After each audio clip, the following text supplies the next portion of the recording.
시대별로 여러 가지 또 고민이 좀 약간 차이가 있을 수 있겠지만 가시면은 좀 가장 많이 하는 질문들이 어떤 질문들이 좀 있을까요? 한마디로 지가 원하는 대로 뭐가 안 되니까 네. 고민이 생기잖아요. 자기 원하는 결국은 대로 그겁니까? 자기 원하는 대로 연애가 안 되든 자기 원하는 그렇죠. 대로 뭐 결혼이 공부가 안 되든 되고. 공부가 안 되든 어. 뭐든지 첫째는 자기 원하는 대로 안 돼서 생긴 문제고 예, 예. 두 번째는 이제 지 성길 대로 살라 그러잖아요. 지 성길 대로 하는데 그게 어. 이제 잘 안 돼서 결국은 그거네요. 생기는, 예, 그건 뭐 추정이 그래요. 어. 근데 대다수 따로 정리해 보면 인간관계라고 주류라고 볼 수 있죠. 그것이 뭐 부부든 부모 자식이든 맞아요. 회사에서의 관계든 이런 인간관계가 제일 많고 음. 부모들은 자식이 원하는 건 못 해준다 또는 자식은 부모 원하는 건 못 해준다 이런 고민을 많이 하는데 어떤 일이든 다 그래요. 뭐 이 사람이 나한테 자꾸 요구를 하는데 이걸 어떻게 대응했으면 좋겠냐. 사람들은 주로 이런 질문 많이 하잖아요. 그렇죠. 안 주고 갈등도 안 생기는 방법이 없겠느냐. 그렇죠. 결국은 이것 때문에 고민이잖아요. 네, 그렇죠. 그런 길은 없는 거예요. 그 없는 거를 자꾸 생각하니까 고민인데 남이 원하는 걸 내가 다 해줄 수가 없다. 해줄 수 있으면 해주고 못 해주면 죄송합니다. 끝내면 되고 또 내가 원하는 거 되면 다행이고 안 되면 그만이고 이런 관점을 가지면 조금 좀 여유가 생기지 않을까 싶어요. 그다음에 이제 건강 이런 거고 요즘은 이제 젊은 사람들은 이제 뭐가 고민인지도 모를 정도로 머리가 복잡한 사람이 많습니다. 본인이 말을 해도 자기가 지금 무슨 말을 하는지도 모르면서 맞아요. 아무튼 힘든다. 답답하다. 그러니까 한마디로 답답하고 힘들다.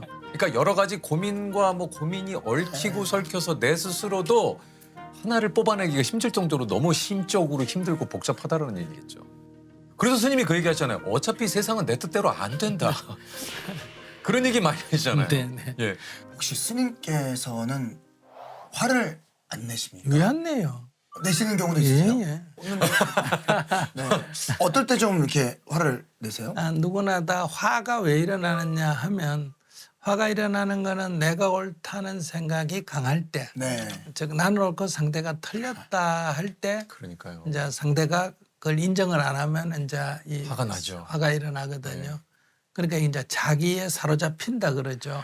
그러니까 우리도 어떤 일을 하다가 특히 일 같은 걸 잘하려고 하다 보면 사로잡히기가 쉽잖아요. 맞아요. 그거 안 돼. 왜 그래? 이렇게 이제 하기가 쉽단 말이에요. 내가 어떤 것에 집착한다. 이걸 잘하려고 하는 집착을 하면 이제 누구든지 화가 일어날 수가 있죠. 그러면 이제 그걸 자기가 오래 간직하고 있으면 자신의 건강이나 손해잖아요. 그러니까 내가 사로잡혔구나 하고 이제 금방 내려놔야 되는. 이게 참 진짜 오늘 이게 스님이 나오셔가지고 참 저희한테 이렇게 새겨들어야 할 얘기. 그러니까 나에게 내 스스로 사로잡힌다. 막 그렇잖아요. 내가 아는 세상이나 내가 아는 것이 그냥 다 이건 확실해. 남의 의견 막 이런 것들. 이게 또 좀 와닿네요. 맞네요. 그게 요즘은 이제 사람들이 스트레스가 좀 많고 그렇죠. 화가 많고 짜증이 많은 이유는 이 유튜브를 많이 보지 않습니까? 네. 그러니까 유튜브에 이제 알고리즘이 있어가 자기가 하나를 보면 그 비슷한 것만 계속 추천을 나오니까 이제 그걸 자꾸 보다 보면 자기 세계에 갇히죠. 갇히게 되는 거예요. 그러니까 이제 노인들과 젊은 세대도 자기들 것만 보니까 갈등이 생긴다든지 생각이 자기가 옳은 것을 방어하려고 하는 쪽으로 자꾸 이렇게 강하게 집중이 됨으로 해서 이제 본인은 거기에 대해서 확신이 있기 때문에. 그러니까요. 자기에게 사로잡히는 것이 이게 뭔가 미디어 환경이 바뀌어가면서 이게 진짜 새로운 막 어떤 미디어 뭐 플랫폼이라든가 여러 가지가 뭐 생겨서 사실 뭔가 세상의 다양한 일을 또 알 수 있지만 네. 그만큼 자꾸 그 어떤 추천 알고리즘을 따라가다 보면 그렇죠. 내 스스로 어떤 스스로에게 좀 갇히는 이런 것들을 좀 경계해야 될 진짜 그런 세상인 것 같아요. 맞습니다, 진짜. 아니 저희도 이제 나오시는 분들께 가끔 이제 고민을 여쭤보기도 네. 하고 합니다만 뭐 저희가 이제 현장에서 뭐 이렇게 답을 드리거나 할 수는 없잖아요. 이게 사실 어려운 일이고 그래서 지난 한 해 동안 많은 분들이 공통적으로 저희 프로그램에 나오셔가지고 얘기했던 네. 질문 3개 저희가 좀 발췌를 해서 네네네네. 한번 오늘 스님이 나오셨으니까 답을 한번 스님께 한번 여쭤보도록 하겠습니다. 첫 번째입니다. 나이 들며 찾아오는 변화가 고민이다. 예, 몸도 마음도 건강하게 나이가 들어가려면 어떻게 하는 것이 좋을까? 이런 고민들 많이 좀 얘기를 하셨거든요. 네.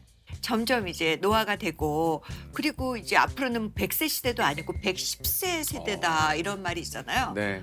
이왕이면 건강하게 오래오래 잘 살아야 하는데 언제까지 이런 모습으로 언제까지 건강하고 씩씩하게 할 수 있을 거야? 그럼 그걸 하기 위해서 어떤 준비를 해야 되나 하는 고민들. 변화 자체는 고민거리가 아닙니다. 예. 변화하는 세상에 살면서 변화하고 싶지 않는 생각을 하니까 그렇죠. 그러니까 고뇌가 발생을 할 수밖에 없지 않느냐. 즉 늙을 수밖에 없는 존재인데 안 늙고 싶다든지 그렇죠. 병들 수밖에 없는데 병이 안 들고 싶다든지 하는 이런 생각을 하니까 이제 그 사이에서 고뇌가 생기고 갈등이 생기는 거거든요.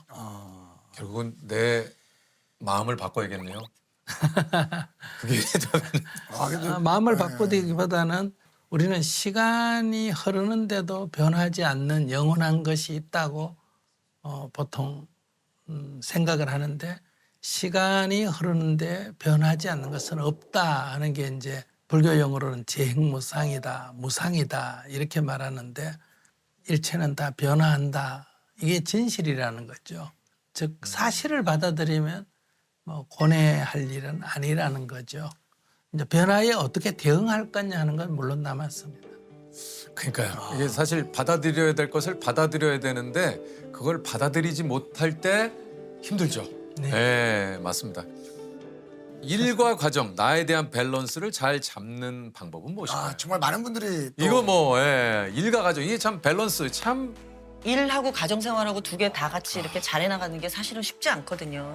특히 엄마 입장에선 더 맞아요. 그런 것 같기도 해요. 그래서 정말 쉼없이 바쁘게 살았던 것 같아요. 그러니까 저도 그게 요새 제 숙제 중에 하나인 게 제가 워낙 일하는 것 너무 좋아하고 사랑하다 보니까 이게 사실 일도 계속 꾸준히 하려면 재충전을 할 방법을 잘 알아야 되는데 그걸 잘 모른다는 걸 이번에 알았어요. 그래서 참 어렵죠. 쉽지 않죠. 예. 어떤 밸런스를 잡는다는 것은 이론적으로는 간단합니다.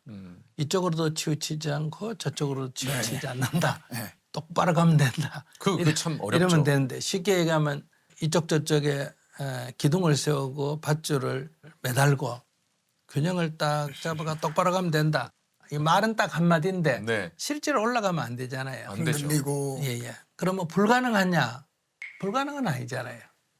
그러면 쉽냐? 쉬운 건 또 쉬운 건 아니에요. 아니죠. 그러면 가능은 한데 어렵다 이 그렇죠. 얘기잖아요. 가능한데 어렵다는 것은 많은 연습이 필요하다는 거예요. 그러니까 이런 경우는 몇 번 균형을 잡아보면 되거든요. 일을 조금에 집중했더니 가정에 문제가 있다 하면 일을 조금 템포를 늦추고 가정에 조금 집중하고 가정에 조금 집중하니까 일이 조금 안 된다 하면 다시 가정을 조금 줄이고 일을 늘려보고 몇 번 해보면서 스케이트를 어떻게 잘 탔냐 처음에는 어떻게 탄다고 배우지만은 연습을 해야 되잖아요. 그렇죠. 자기가 그런 느껴야죠. 것처럼 이렇게 이걸 연습으로 생각하면 되는데 이렇게 한 방에 딱 가는 방법이 없느냐 자꾸 이런 생각을 하기 때문에 맞네요. 자꾸 어려워진다는 거예요. 그런 뭐 진짜 한 방에 해결할 수 있는 묘수라는 게 없어요. 그게 있겠습니까? 없어요. 고민이라는 말을 우리는 두 가지로 나눌 수 있습니다. 하나는 내가 뭘 모른다는 거고요. 네. 두 번째는 괴롭다는 거예요. 음. 그러니까 뭘 모르면 전문가한테 물으면 됩니다. 저도 모르는 게 엄청나게 많으니까 뭐 몸이 아프면 의사한테 물어야 되고 뭐 농사 짓다 모르면 전문가한테 물어야 되고 이렇게 물으면 되고요. 그다음에 이제 괴롭다 하는 거는 이제 자기에 대한 사로잡힘. 근데 자기도 괴로워하지만은 금방 자기가 사로잡혔다는 걸 자각하고 또 벗어나고 마치 다치면 자기가 치료해서 하듯이 이렇게 이제 자기 정화를 해나가면 된다. 요 세 번째 질문입니다. 결혼하고 싶은데 짝을 찾는 게 쉽지 않아 고민이다. 내 운명의 짝은 어디에 있을까? 네. 뭐 고민이라면 세우 씨 결혼식에서도 많이 느꼈지만 너무 부러웠어요.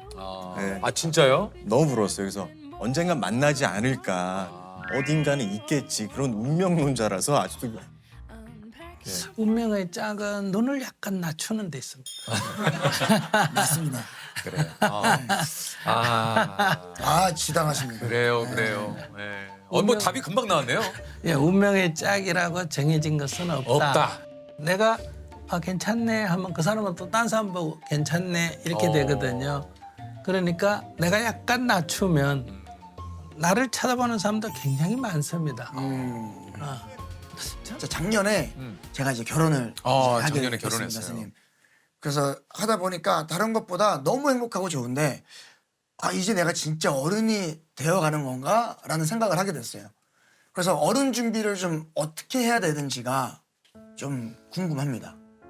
어떻게 어른을 맞이해야 되는 건지가. 그 결혼 생활은 혼자 사는 게 둘이 사는 거 아니에요. 그럼 두 사람이라는 거는 입맛도 다르고 취향도 다르고 믿음도 다르고 다를 수가 많잖아요. 그렇죠. 그렇기 때문에 딱 맞는 사람이 이 세상에 없습니다. 나밖에 없어요. 나 같은 사람이 이 세상에 나 하나밖에 없다. 결혼을 해놓고도 자기 식대로만 하려고 그러면 이건 아직 결혼을 할 준비가 안 된 사람. 즉 어린애 같은 사람이에요. 그러니까 엄마한테 무조건 떼쓰는 사람과 똑같은 사람이거든요. 그래서 어른이 된다는 거는 맞출 준비가 돼야 돼요. 첫째, 맞출 준비가 돼야 된다. 그다음에 두 번째, 매사의 관계에서 내가 상대에게 조금 이렇게 이익을 주는 관점에 서야지 자꾸 얻으려는 관점에 서면 어린애 떼쓰는 거거든요. 근데 지금 사실 좀 뜨끔했던 게 지금도 사실 주는 것보다 저도 받는 걸 좋아하니까 차이가 있군요. 받는 거 좋아하면 이제 말은 부부지만은 부인은 엄마 같은 역할이고 자기는 어린애 같은 역할의 관계가 성립하는 거예요. 부부라 하더라도 실제 관계는 그런 관계처럼 되는 거예요. 가정생활을 하면 이제 바로 옆에 붙어 있기 때문에 아주 작은 티끌 같은 것도 갖고 시비를 한단 말이에요. 그러니까 여러분들이 결혼생활 하시는 분들이 저는 장하다고 생각합니다. 아이고. 참. 근데 듣고 보니까 그 어른에 대한 여러 가지의 또 많은 뭐 다양한 생각들이 있을 수 있지만 맞추려고 하는 자세. 예. 그러니까 뭔가 내가 더 좀 주려고 하는 그런 마음가짐. 맞네요. 이게 참 중요한 덕목인 것 같아요. 네. 좀 스님께 새롭게 또 배웁니다. 네. 사람이 뭐 살아가면서 뭐 다양한 고민과 뭐 여러 가지가 있겠습니다만 이게 아까도 스님 이야기하셨지만 이제 인간관계에서 는 갈등, 고민들 이게 정말 많지 않습니까? 이거 좀 놀랐는데 우리나라 갈등 지수가 세계 1위라고 해요. 예, 영국 그 킹스 컬리지에서 이런 조사를 했는데 왜 이렇게 사람과 사이에는 이런 갈등, 이런 고민 이게 왜 이렇게 자꾸 생기는 걸까요? 한국 사람들은 갈등 지수가 많이 높다고 나왔다면 제가 볼 때는 한 서너 가지 이유가 있어요. 첫째, 한국 사람 성질이 좀 급하잖아요. 빨리빨리 좋은 면도 많습니다. 그렇죠.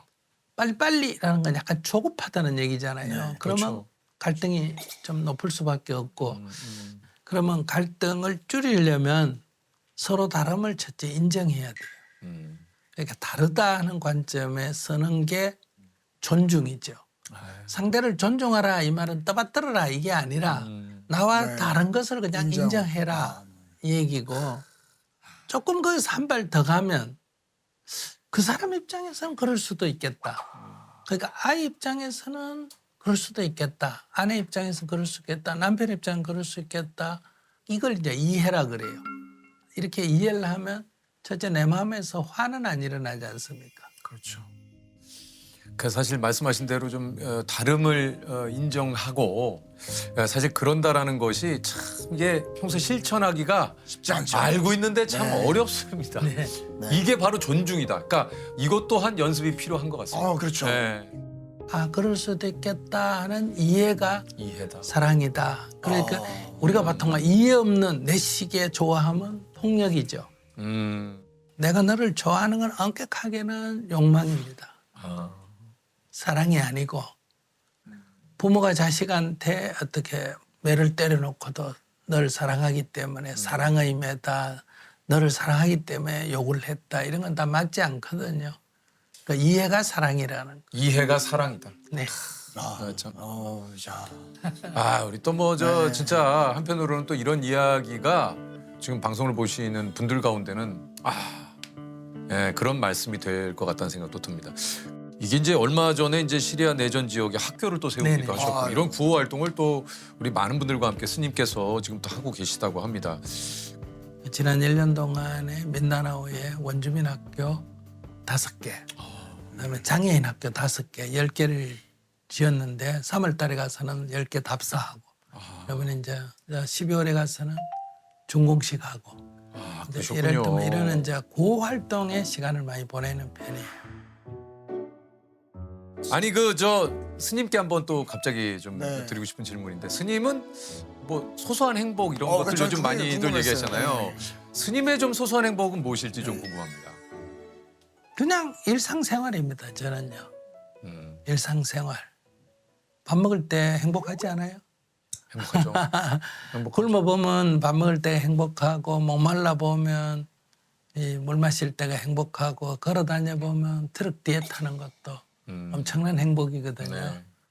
저는 또 하나는 이제 언제나 지금 출발입니다. 이런 관점을 가지고 있어요. 그러니까 어제까지는 연습이고 오늘 시작한다. 오늘이 지나면 또 오늘까지는 연습이고 내일 시작한다. 우리가 시합을 할 때는 약간 긴장하고 이러지만 뭐든지 연습할 때는 뭐 예를 들어 농구 선수가 연습을 할 때는 들어가도 받아서 또 던지고 안 들어가도 받아서 또 던지잖아요. 그렇죠. 거기는 들어가고 안 들어가고가 별로 중요 안 하단 말이에요.